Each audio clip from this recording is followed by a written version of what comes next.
नमस्कार दोस्तों, स्वागत है एक और नई वीडियो में। आज हमारे साथ हैं Dheeraj Kumar, life coach YouTube channel से। धीरज कुमार सर हमारी रिक्वेस्ट पे ये हमारे वीडियो में शामिल हुए हैं और लाइफ के कुछ गहरे मुद्दे हैं, उनके बारे में हम जानकारी लेंगे, अलग पर्सपेक्टिव रखेंगे। सर इनको काफ़ी एक्सपीरियंस है इन चीज़ों का, और जो इस एक्सपीरियंस से गुजरा है वो आमने सामने होके अगर बताएगा तो आप ज़्यादा अच्छे से समझ पाते हैं। तो आज सर से इनके एक्सपीरियंस के बारे में पूछेंगे। और सर यहीं पे एक्सप्लोर करते हुए इंडिया को एक्सप्लोर कर रहे हैं, तो यहाँ पे हमें मिल गए हैं, तो हमने इनको रिक्वेस्ट करी और इनसे आज बातचीत करेंगे खुल के। तो सर स्वागत है हमारे चैनल पे। नमस्ते राजपाल जी। पहले तो बहुत बहुत मैं धन्यवाद करना चाहूँगा और नमस्कार करना चाहूँगा राजपाल जी को और हमारे यूट्यूब के सभी दर्शकों को। मैं धीरज कुमार लाइफ कोच चैनल से, और राजपाल जी के यहाँ मैं आज रुका हुआ हूँ, ये मेरा सौभाग्य है।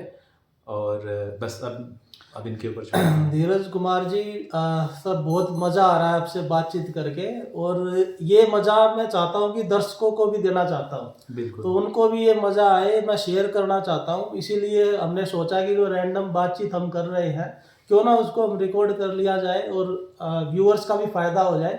तो इसीलिए जो हम रैंडम बातचीत कर रहे थे, आपको भी फ़ायदा हो, आप तक भी वो चीज़ें पहुँचे। तो बस इस वीडियो का मोटिव जो है, उद्देश्य वही है। तो एकदम रॉ फॉर्म में रहता है हमारा वीडियो, और अपने ही चैनल के परिवार के सदस्य हैं, वो लोग देखते हैं काफ़ी दिल से। तो उनके फ़ायदे के लिए हम कुछ जो लाइफ के महत्वपूर्ण मुद्दे हैं उनको आज हम डिस्कस करेंगे। जैसे नौकरी हो गई, एक यूथ के जीवन में सबसे इम्पोर्टेंट होती है जॉब, नौकरी। फिर शादी हो गई, रिलेशनशिप हो गई। इन चीज़ों के को लेके वो बहुत ज़्यादा परेशान रहते हैं। तो हम सर से इन चीज़ों की जानकारी लेंगे कि क्या क्या इन्होंने एक्सपीरियंस किया है, अपने आसपास ऑब्जर्वेशन किया है, और इन मुद्दों पे कंटिन्यूसली ये वीडियो बना रहे हैं। काफ़ी लंबा एक्सपीरियंस है इनका, तो हम जानने की कोशिश करेंगे। तो सर शुरुआत करते हैं सबसे पहले नौकरी से ही शुरू करते हैं। जी जी राजपाल जी। जैसे लोग क्या करते हैं कि मतलब एक भेड़ चाल में चल रहे हैं, रैट रेस जो होती है ना, वो बिना अपना माइंड लगाए, बिना सोचे बस भागते जा रहे हैं, भागते जा रहे हैं। पहले मार्क्स लाने के पीछे भाग रहे हैं, फिर उसके बाद जॉब ले ले अच्छे से, फिर उसके बाद शादी, ऐसे करके। तो जैसे ही कॉलेज ख़त्म होता है, फिर वो कंपटीशन की तैयारी शुरू कर देते हैं कि सरकारी नौकरी की तैयारी और ये करके। तो जहाँ तक मुझे पता है कि आप भी उस फेज से गुजरे हैं कि आपने भी तैयारी करी सरकारी नौकरी की। तो आप थोड़ा सा अपना एक्सपीरियंस बताइए, आपने कितने साल तैयारी करी और आपका एक्सपीरियंस कैसा था? देखिए राजपाल जी, पूरा डिटेल ऐसे तो खोल नहीं पाऊंगा, थोड़ा रिजर्व आदमी हूँ, प्राइवेट रहता हूँ, लेकिन मैं जितना कंफर्टेबल हो उतना उस जी हिसाब जी से जी बता दीजिए। लेकिन मैं आपको एक ओवरऑल आइडिया जरूर दे दूंगा आप लोग, ताकि आप लोगों को एक सही गाइडेंस मिल पाए। बिल्कुल। मैं बचपन से बहुत ही टॉपर रहा हूँ, बहुत मेहनती रहा हूँ, बहुत पढ़ाई की है, मैंने बहुत पढ़ाई की है, और यूपीएससी का एग्ज़ाम भी दिया हूँ। ज़्यादा डिटेल नहीं दे सकता हूँ, थोड़ा पर्सनल रखना चाहता हूँ। और मैंने इस पढ़ाई के दौरान ये समझा है, और वो भारत का हर वो बेस्ट एग्ज़ाम दिया हूँ जो आप सोच सकते हैं, ज़्यादा डिटेल नहीं दूंगा, हर टॉप का एग्ज़ाम दिया हूँ। और मैंने ये महसूस किया है कि हर बच्चे की अपनी एक नैसर्गिक प्रतिभा होती है, नेचुरल टैलेंट होता है, जो इनबॉर्न होता है, जो गॉड गिफ्टेड होता है, जो यूनिवर्स गिवन होता है। लेकिन उस प्रतिभा को हमारा समाज, हमारी पूरी परवरिश ऐसे हुई होती है, हमारे माँ बाप भी जाने, उनको भी जानबूझ के, कोई माँ बाप किसी बच्चे का दुश्मन नहीं होता है, मैं मानता हूँ, एक्सेप्शंस अपार्ट, लेकिन उनकी भी ऐसी कंडीशनिंग हुई होती है कि वो हमारी इस बात को नहीं समझ पाते हैं, इसी हम लोग आए हैं। तो हमारे टैलेंट को दबा दिया जाता है, हमारी इच्छाओं को दबा दिया जाता है, हमारा जो नेचुरल टैलेंट है उसको दबा दिया जाता है, और हमें वो चीज़ें पढ़ाई जाती हैं जिनका कि ना हमें न हमारा कोई इंटरेस्ट है, न हमारे फ्यूचर से कोई लेना देना है। हमें 12 साल तक आलतू फालतू चीज़ें पढ़ाई जाती हैं, ठीक है ना। उसके बाद ये 4 साल 5 साल जो ग्रेजुएशन है, उसके बाद सरकारी नौकरी की भीड़ चाल में लगा दिया जाता है। और ये जो एजुकेशन सिस्टम है, चाहे कोई भी कहीं भी ले ली, सब हमको जो है हमारे भविष्य से खिलवाड़ कर रहे होते हैं। ये अगर मैं सरकारी नौकरी की बात कर लूँ अगर, तो अब मैं मान ले चलिए यूपीएससी बहुत बड़ा है, सबसे बड़ी नौकरी भारत में हुई तो यूपीएससी की नौकरी, ऐसा लोग मानते हैं। तो चलिए उसकी एक एग्जाम्पल उसकी बात कर लेते हैं। इसमें कुछ बड़े बड़े नाम हैं, एक है जिनकी दिव्य पताका फहरा रही होती है, दिव्य दृष्टि ऐसी कुछ करके नाम है, मुझे अगर सही याद आ पा रहा है तो, जिन 12th फेल मूवी शायद प्रमोशन ऐसा कुछ है। हाँ। इसी तरह एक मान सर है पटना से, मान सर, जिन्होंने कभी जो परीक्षा के दिन एक एग्जाम देने गए थे, पीएमटी का डॉक्टर बनना था, तो वो सो गए। जो 250 रुपए में आईएएस बना, 250 में आईएएस, उनकी सच्चाई हम खोलेंगे। एक छोटा सा हम लोग बात क्या करने वाले हैं। तीसरे एक हैं जो बोझा सर जो दारू पी के और गोली तमंचे चला के यूपीएससी बनाना सिखाते हैं। दारू और वो पॉलिटिक्स में हाथ आजमा रहे हैं, कभी आम आदमी पार्टी से, कभी बीजेपी से। अब क्या बोले मतलब, और जो कहते हैं मैं तुमको राजा बना दूंगा, राजा, अरे पहले खुद तो राजा बनो यार, हमको बाद में राजा बनाना। और ये लोग खुद कभी कुछ नहीं किए लाइफ में, लेकिन पूरे भारत को ये लोग मतलब कि एक बच्चे का फोटो लगाते हैं जो कभी मॉक इंटरव्यू गया होता है, और उसकी बेसिस पे ये हमारे यहाँ का स्टूडेंट है, ये नहीं दिखाते केवल एक इंटरव्यू दिया है 20-25 मिनट का, वो अपने टैलेंट पे वहां तक पहुंचा है भाई। और लाखों बच्चों का लाखों लाख फीस लेते हैं, हजारों बच्चे इनके यहाँ पढ़ते हैं। फिर आजकल कक्षा 1 से जो दिव्य दृष्टि जिनकी पताका फहरा रही है, वो भाई कक्षा 1 से आजकल बच्चों को आईएएस बना रहे हैं। अच्छा धीरज जी, मैं आपको बीच में इंटरप्ट करना चाहूंगा। इसमें मेरे दिमाग में एक बात आ रही कि कहीं ना बच्चों का ब्रेन वॉश किया जा रहा है। बच्चों को ऐसा लगता है कि ये तो हमारे भले के लिए काम कर रहे हैं, कि हमें आईएएस बनाना चाहते हैं, हमारी जिंदगी को सुधारना चाहते हैं। लेकिन कहीं ना कहीं मुझे लगता है कि एक प्योर बिजनेस है ये जो कोचिंग माफिया है, फैलता जा रहा है। इनकी भूख कहीं पे शांति नहीं हो रही है। आज यहाँ पे सेंटर खोल दिया, कल दूसरी सिटी में खोल दिया, नए नए जगह पे ये अपने पैर फैलाते जा रहे हैं। तो एक प्योर बिजनेस है, बहुत लाखों करोड़ों टर्नओवर का ये बिजनेस हो गया है। इस बारे में आप क्या कहना चाहें? कहीं क्या ये समाज की सेवा है या फिर प्योर बिजनेस है? देखिए, एक होता है डाकू, पहले डाकू हुआ करते थे, डकैत, ठीक है ना, वो बोल के लूटते थे, ठीक है ना। एक पिक्चर आप लोगों ने देखी होगी, मैं थोड़ा मुहारे में थोड़ा संदेश देना चाहूंगा, डायरेक्ट थोड़ा मजा आता है उसका जो है। हाँ। फिर एक पिक्चर आई थी पान सिंह तोमर करके, एक बहुत बड़े अभिनेता आते हैं उसमें, इरफान खान करके, नाम से याद आ पा रहा है, तो उन्होंने एक बड़ी अच्छी बात कही थी। उसने कहा कि मिलिट्री में कुछ उनके अधिकारी ने कहा कहाँ से हो, तो अच्छा वहाँ जो डकैत मिलते थे, कहते थे डकैत मिलते हैं साहब पार्लियामेंट में, हमारे यहाँ तो बागी मिलत हैं।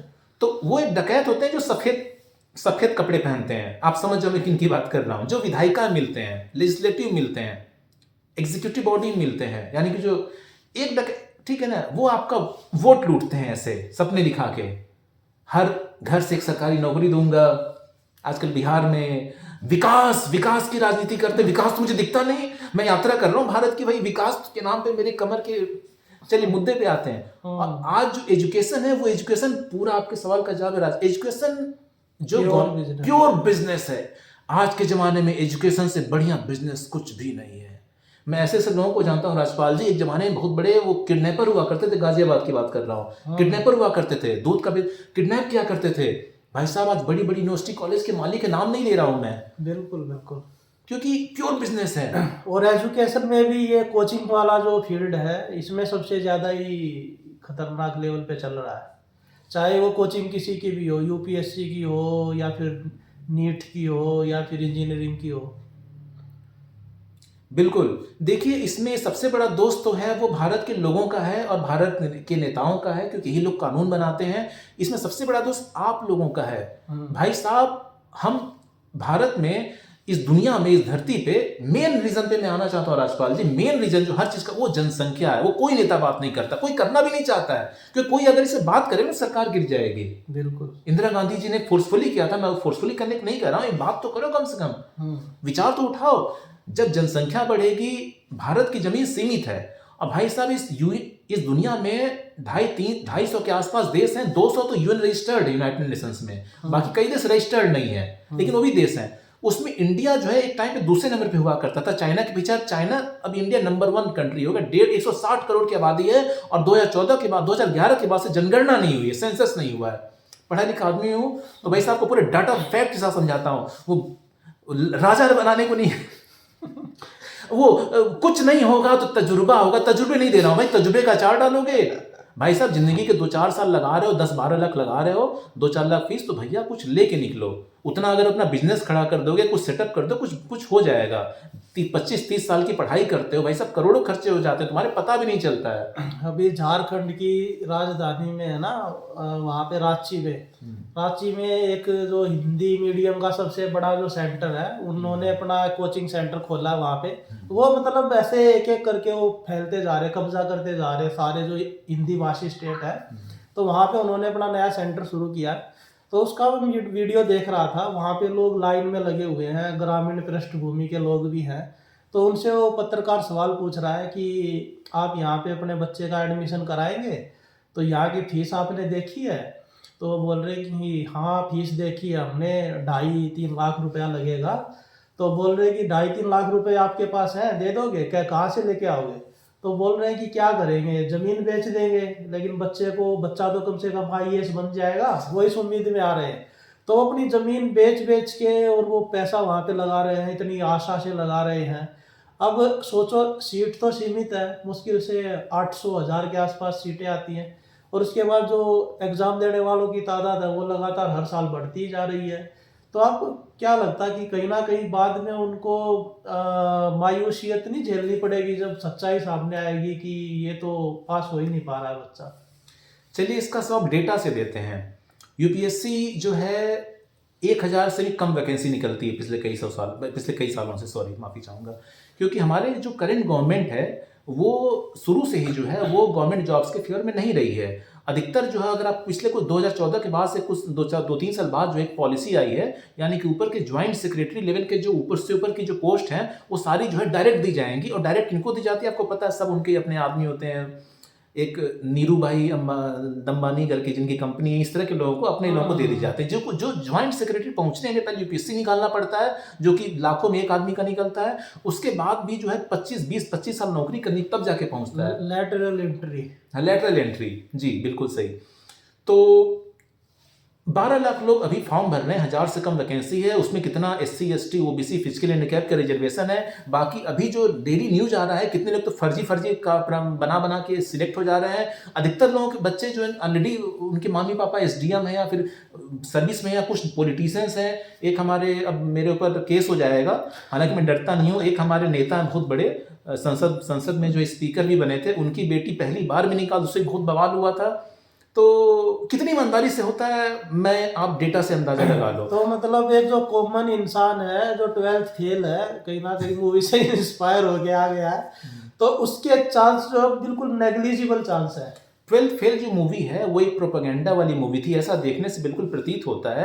उसमें एक ही कोचिंग के मालिक दिखाए गए हैं, जो एक्टर हैं, मुझे नाम नहीं याद आ रहा है, मासी करके कुछ है, विक्रांत मासी करके शायद ऐसे नाम है कुछ। हाँ। और दिव्य कीर्ति पताका जिनकी फहराती है, वो आके उनके पैर छूते हैं। ऐसा लगता है कि उसी कोचिंग से, इस तरह कुछ कोचिंग से वो फंडेड है, कुछ ऐसा कुछ मोटिवेटेड है।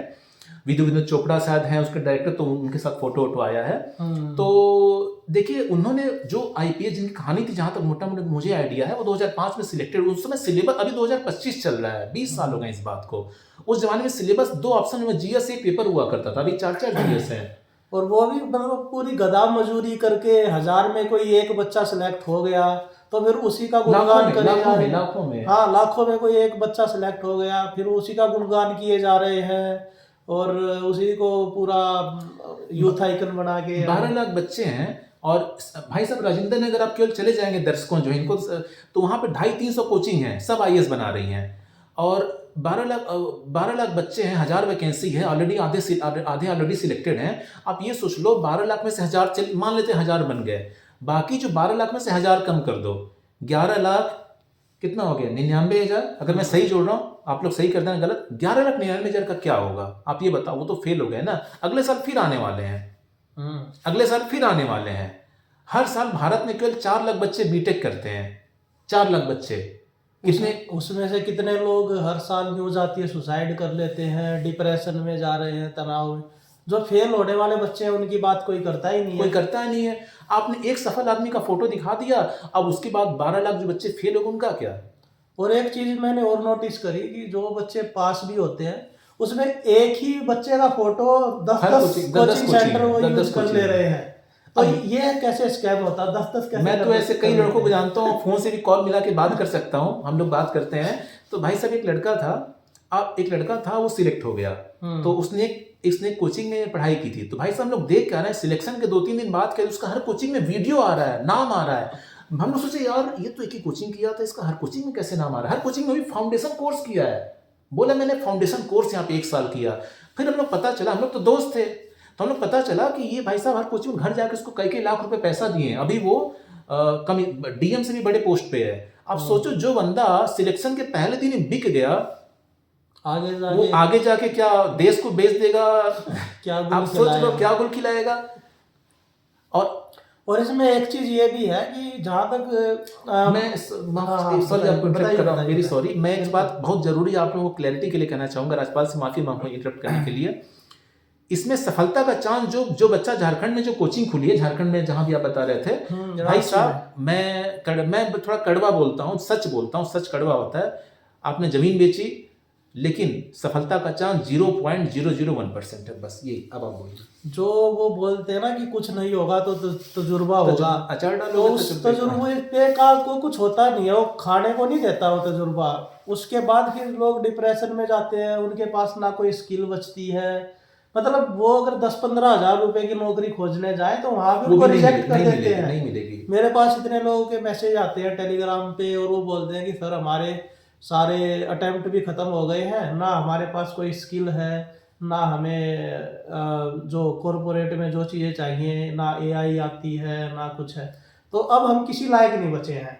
और दूसरे जो एग्ज़ाम थे उनके लिए भी ओवर एज हो गए हैं अब वो, तो इतना ज़्यादा उनको मानसिक तनाव, डिप्रेशन वो झेलना पड़ता है, ना उनके दोस्त बचते हैं, पूरा फ्रेंड सर्कल उनका ख़राब हो जाता है, ना वो उस दौरान कहीं घूम पाते हैं, लाइफ एक्सप्लोर कर पाते हैं। तो वो जो पीरियड है ना 10-12 साल का, पूरी तरीके से चौपट हो जाता है एक तरीके से, कहीं ना कहीं। तो ये चीज़ है। बाकी और इसके बारे में और किस मुद्दे पे बात कर सकते हैं? इसी बारे में, हाँ, कोचिंग से देखिए मैं एक चीज़ कहना चाहूँगा, आप जो 10-12 साल, चाहे देखिए 1 से लेकर 12 तक की आप जो पढ़ाई कर रहे हैं वो तो टोटल फ्रॉड है, ठीक है ना। वो किसने शुरुआत किया था, आप लोग जो है मैकॉले एजुकेशन सिस्टम जो आई थी, आप बहुत सब अंग्रेजों ने आके यहाँ का गुड़ गोबर कर दिया है। मैकॉले के एजुकेशन सिस्टम को इंडिया फॉलो कर रहा है, इंडिया, ठीक है ना। ये गुलामी एजुकेशन सिस्टम है, रियल एजुकेशन ये नहीं है। दूसरा जो है, उसके बाद जो ग्रेजुएशन करते हैं वहाँ भी बहुत सारा फ्रॉड है, बहुत सारा। अब आपकी जवानी के 18-25 साल आप कैसे निकल जाते, 22 साल बाद आप एलिजिबल होते हैं यूपीएससी इस तरह के एग्जाम देने, सरकारी नौकरी एग्जाम देने के लिए, और उसके बाद आपके 5-6 साल ऐसे चले जाते हैं। इन 22 सालों में असली एजुकेशन क्या होती है मैं बता रहा हूँ। असली एजुकेशन होती है, पहला आपका जो है फाइनेंशियल एजुकेशन, ठीक है। आपको ह्यूमन साइकोलॉजी, इस तरह का एजुकेशन देना चाहिए लोगों को, समाज को कैसे, कैरेक्टर डेवलपमेंट, बच्चा अपने पाँव पे कितना जल्दी कैसे खड़ा हो जाए। विदेशों में चले जाइए, विदेशों में बच्चे छोटे पर से जो है, छोटे 5-5 साल के बच्चे सैटरडे संडे को अपने घर के बाहर नींबू पानी कुछ ना कुछ ऐसा कर पैसे कमाना शुरू कर देते हैं। उनके अंदर जो है वो पैसे कितना कमा रहे वो मैंने नहीं देखता, उनके अंदर जो है पैसे कैसे अर्न करते हैं, लोगों से डील कैसे करते हैं, उनके अंदर वो चीज़ फीलिंग आ जाती है। भाई साहब 10-15 साल के होते थे घर छोड़ देते हैं। जितने स्टार्टअप हैं सब देख लीजिए, गूगल से लेके सब, फॉरेन के इंडिया में कौन सा स्टार्टअप है देख लीजिए। तो यहाँ के लोग बस वही वो इतिहास, भूगोल, सामाजिक विज्ञान ये सब पढ़ेंगे, मैथ रट्टा मारेंगे। यहाँ के जो एजुकेशन सिस्टम बना है भारत का, वो बना है क्लर्क बनाने के लिए। ये जो आपके ब्यूरोक्रेट वो भी क्लर्क ही हैं, बड़े बाबू हैं बस। कोई नया ना एआई आता है, ना इनको कोई पाइथन आता है, ना मशीन लर्निंग आती है। चाइना को देख लीजिए कहाँ से कहाँ जा रहा है, इंडिया देख लीजिए, इंडिया लगा है कि ये गोबर से टेक्नोलॉजी, मतलब किसी पार्टी को टारगेट नहीं कर रहा हूँ, मतलब थोड़ा आप लोग दिमाग लगाओ। यहाँ के नेता क्या करेंगे, बस जब देश पे आक्रमण आएगा, यहाँ का यूथ लगा है बस एक दूसरे से, कोई धर्म के नाम पे कोई कन्नड़ा पे लड़ रहा है, कोई तमिल पे लड़ रहा है, कोई मराठी में लड़ रहा है। अरे यार चाइना को सीख लो यार, चाइना कहाँ से कहाँ, वियतनाम से सीख लो। वियतनाम 10 साल पहले कहाँ था, 20 साल पहले 1980, अब वियतनाम भाई सब टॉप में जा रहा है। धीरज जी, हमारा जो भारत का एरिया है ना वो यूएस से बहुत कम है। वहाँ का जो एरिया है वो 3 गुना ज़्यादा है लगभग, और उनकी जो जनसंख्या है वो हमारे से कम है, हमारी जनसंख्या उनसे 5 गुना ज़्यादा है। तो इतना ज़्यादा डिस्प्रपोर्शन है रेशो उसमें, एरिया में और पॉपुलेशन में, और हमने अपनी जनसंख्या बढ़ा बढ़ा के नंबर 1 पे आ गए हैं। अब लगता है हमारे पास सिर्फ यही टैलेंट बचा है जनसंख्या बढ़ाने का, और उसमें भी आए दिन कुछ ना कुछ ऐसे नेता, धर्मगुरु और जनसंख्या बढ़ाने की ही बात करते रहते हैं। देखिए, एजुकेशन पे अगर हम लोग ये वीडियो रख रहे हैं तो मैं ये कहना चाहूँगा कि पहले तो आप लोग पॉपुलेशन कंट्रोल अपने हाथ में अपने देखिए, समझदारी से जो है, एक बच्चा होगा, हर किसी को शादी करना, हर किसी को बच्चे करने हैं। और असली एजुकेशन जो स्कूलों में आप कितनी मोटी मोटी फीस ले जा रही है, 1.5 लाख तो फीस ले रहे हैं भाई जो है, और सरकारी स्कूल में पढ़ाई अच्छी होती नहीं है, 12 साल आपके ख़राब हो जा रहे हैं।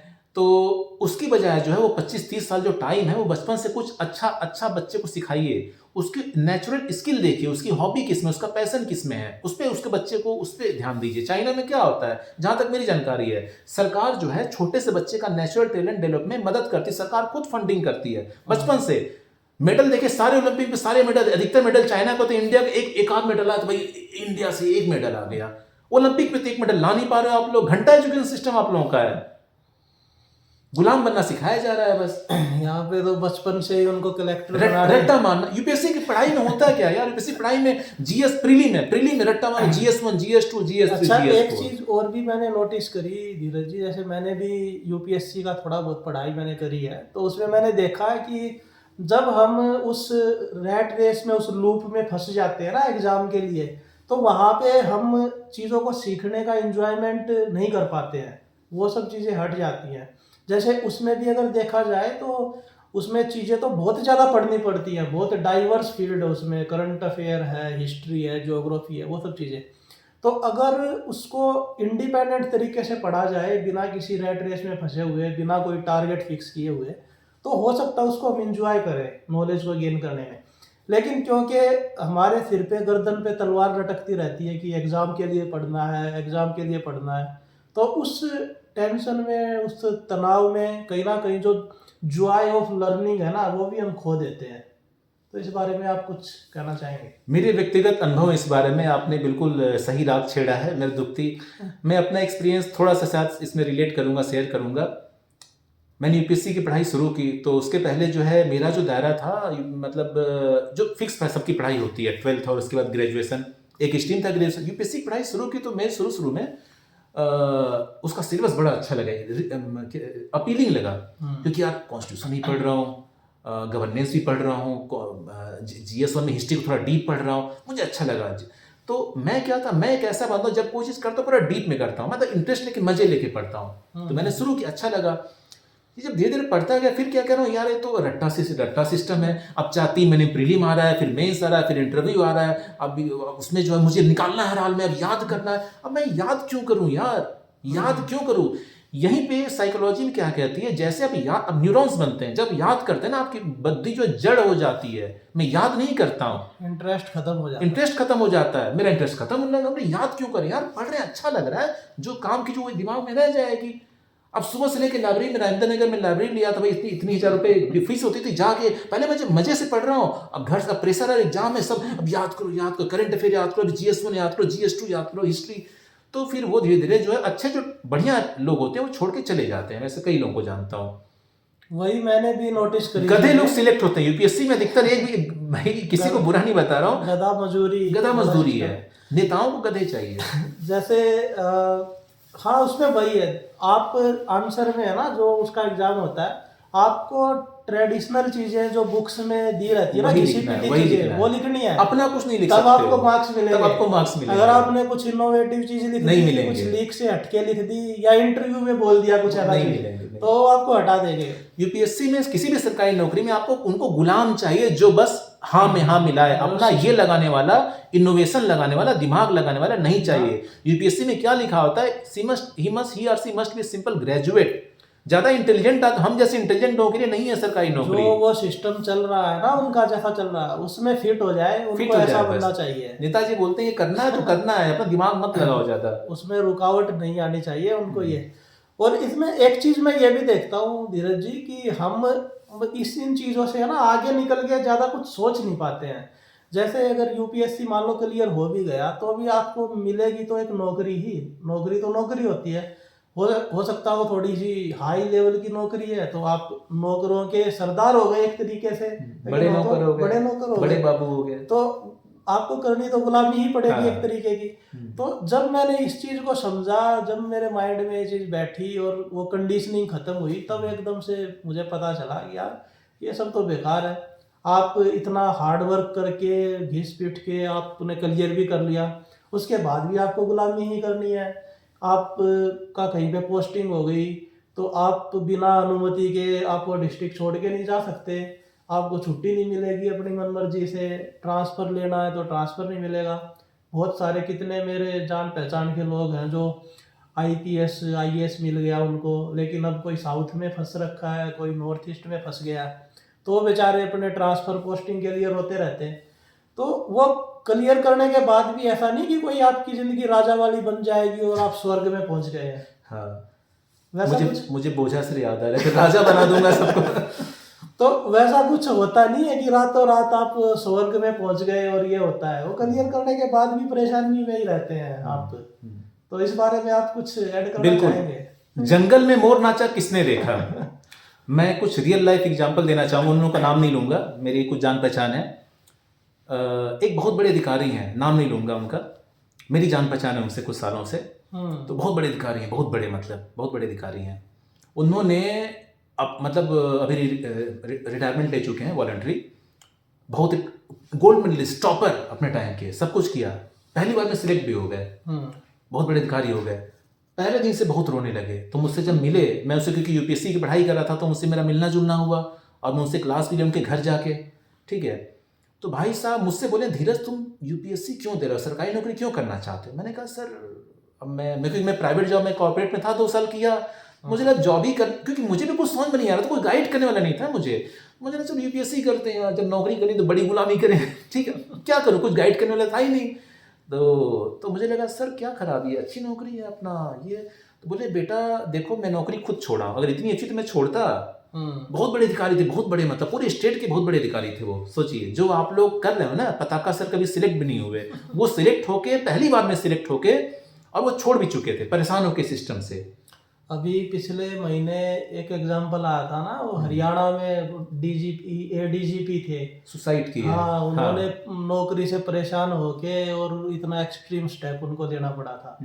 तो ऐसे ऐसे एग्जाम्पल आते रहते हैं। मैं तो जितनी भी नौकरी की सीरीज पे जो वीडियो आते हैं मेरे, उसके कमेंट सेक्शन में आते हैं, इतने सारे कमेंट आते हैं, वो बोलते हैं कि सर हम इतने परेशान हो गए हैं, हम ना तो ये ऐसी गले की हड्डी बन गई है, ना इसको निगल पा रहे हैं ना उगल पा रहे हैं, क्योंकि अगर छोड़ दिया तो सोसाइटी उनके पीछे पड़ जाएगी, और अगर नहीं छोड़ रहे हैं तो उनके गले में हड्डी लटकी हुई है।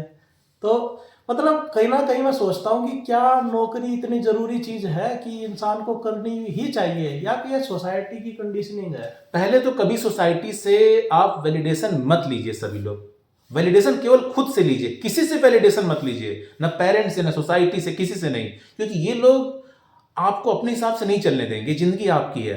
दूसरी बात, नौकरी करना कंपलसरी है? बिल्कुल नहीं कंपलसरी है, बिल्कुल नहीं। क्या इसके बिना जीवन बेकार है?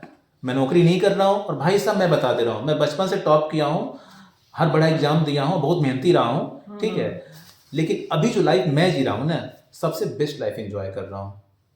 आप पूरे एक्सप्लोर कर रहे हैं अच्छे से, अलग अलग जगहों को अपने पेस पे, बिल्कुल बिना किसी भाग दौड़ के, और उस गुलामी से भी बच पा रहे हैं। वहाँ पे जो 9 to 9 की गुलामी होती है, 9 to 6 की भी जॉब किया हूँ, कॉर्पोरेट जॉब किया हूँ, मैं डेली नए लोगों से मिल रहा हूँ। अभी मैं इनको बता रहा था, ज़्यादा डिस्क्लोज नहीं करूँगा, नए नए फॉरेनर लोगों से मिल रहा हूँ डेली, मुझे बहुत रिस्पेक्ट दे रहे हैं, पता नहीं मेरे अंदर क्या देख रहे हैं, देखते ही आप क्या करते हैं सर, आप क्या करते हैं।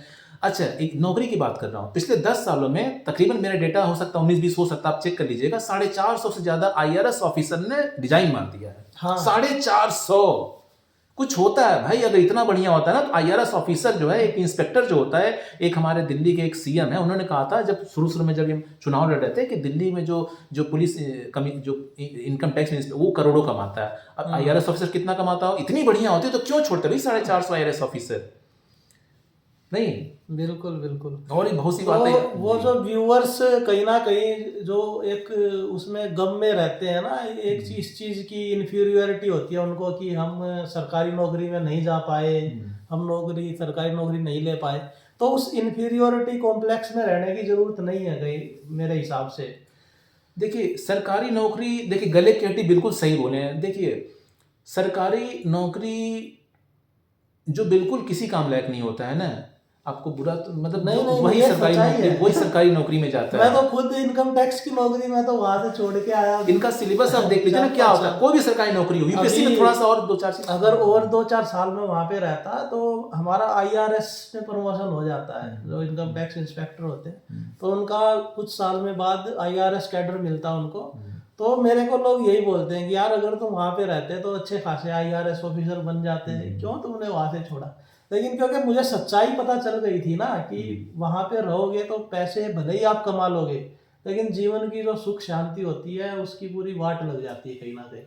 एक मैं छोटा सा रियल लाइफ एग्जांपल याद आ गया। एक अधिकारी हैं, मैं नाम नहीं लूंगा, आप लोग थोड़ा डेटा सर्च करोगे तो थोड़ा मेहनत आप लोग भी कीजिए, सर्च मिल जाएगा आप लोगों को। उन्होंने आज से कुछ साल पहले पूरे ऑल इंडिया टॉप किया था, आईएएस रैंक 1, आईएएस रैंक 1 की बात कर रहा हूँ। बचपन से उसके पहले वो सब कुछ कर चुके हैं और गोल्ड मेडलिस्ट बचपन से टॉपर, यूनिवर्सिटी टॉपर रहे हैं, रैंक 1, ऑल इंडिया रैंक 1। अभी कुछ साल पहले जो है करप्शन केस में फंसे, अभी जो है जेल के अंदर, बंदे बहुत खतरनाक जेल के अंदर कई सालों से।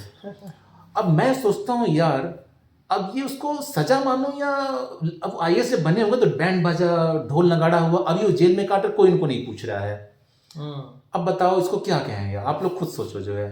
तो ये जीवन की सच्चाई है कहीं ना कहीं, और ये कंडीशनिंग बना दी है कि आपको जॉब चाहिए, नौकरी करनी है, गुलामी करनी है और शादी करनी है, बच्चे पैदा करने हैं। देखो अगर आप जीवन के मोटे मोटे जो खर्चे हैं ना, फालतू की जिम्मेवारियां हैं, अगर आप उनसे बच गए तो आपको बहुत ज़्यादा पैसा कमाने की जरूरत भी नहीं पड़ेगी लाइफ में। एक जो अकेला इंसान है उसको उतना ज़्यादा गुलामी करने की जरूरत नहीं है सिंगल लाइफ में।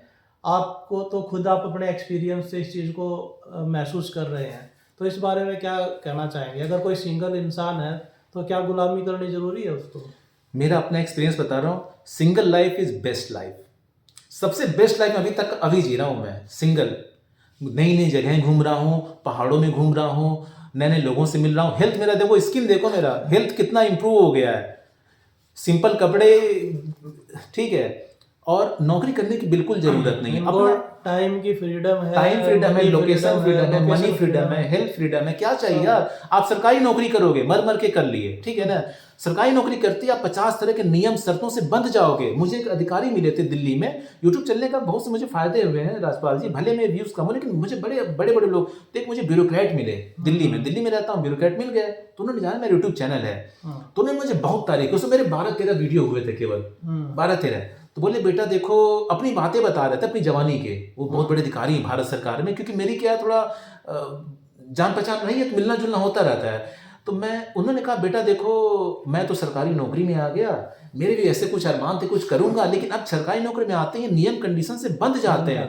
सरकारी जो नौकर होता है ना, डीएम हो चाहे कुछ भी हो, कितना बड़ा अधिकारी हो, वो खूंटे से बधी हुई गाय होती है। उसको जितना ऊपर वाले नेताजी, ये पब्लिक के लिए तो बड़े होते हैं, लेकिन भैया मैं कितने सर के बड़े बड़े अधिकारियों को जानता हूँ, मंत्री जी को ऐसे घुट के सर पूरा, अरे भैया मैं तो जूते साफ करते देखा हूँ, आप लोग देख लो, जूते साफ करते हैं, घुट के इनको सलाम करते हैं। न्यूज आई थी ना, लालू यादव जी बांधते हुए उनकी न्यूज आती रहती है, मायावती जी की।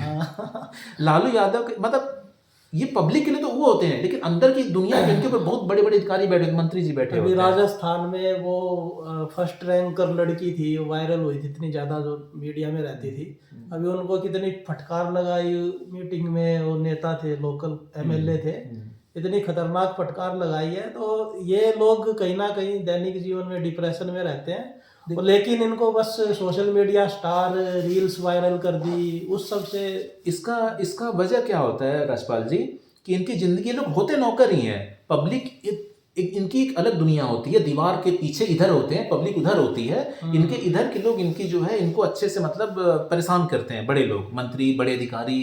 एक आईएएस के ऊपर और 22 का प्रमोशन होते हैं, 22 अधिकारी होते हैं, उन्होंने मंत्री जी होते हैं, डिपार्टमेंटल मंत्री जी होते हैं। तो यही है, मतलब सच्चाई, मतलब सच्चाई है जो है, वही है जो हम बता रहे हैं। तो दूर के ढोल सुहावने होते हैं। बिल्कुल बिल्कुल सही चीज है। तो सर इसमें लगभग आधे घंटे से ज़्यादा की वीडियो हो गई है, और जो महत्वपूर्ण मुद्दे थे वो हमने कोशिश की है कवर करने के। और मैक्सिमम चीज़ें इसमें कवर हो गई हैं। बाकी आप भी कमेंट सेक्शन में बता सकते हैं, अगर कुछ क्वेश्चन है तो आप वो लिख सकते हैं। और सर का हम धन्यवाद करना चाहेंगे कि ये हमारे चैनल पे आए।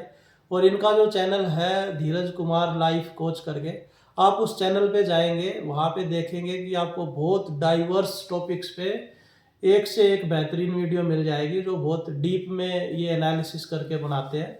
तो सर का चैनल एक्सप्लोर कीजिए और इनको सब्सक्राइब करिए, सपोर्ट कीजिए सर का। लास्ट में एक बार पूरा जो हमारी डिस्कशन हुई है उसकी समरी या फिर कोई एक ऐसा मैसेज जो आप यूथ को देना चाहें, आप कुछ शॉर्ट में बता दीजिए। अपने दिल की सुनो आप लोग, आपको जो अच्छा लगता है वो करो। कभी माँ बाप क्या कर रहे हैं, सरकारी नौकरी कोचिंग वाले टीचर क्या कर रहे हैं, बोझा सर या फिर ये लोग क्या करें, इससे मत जाओ आप लोग। और हाँ, ये क्या होता है, मीडिया भी इससे मिला होता है, सरकार चाहती है कि 25 30 32 35 साल तक तैयारी करते रहो ताकि अपने हक के लिए डिमांड ना कर पाओ।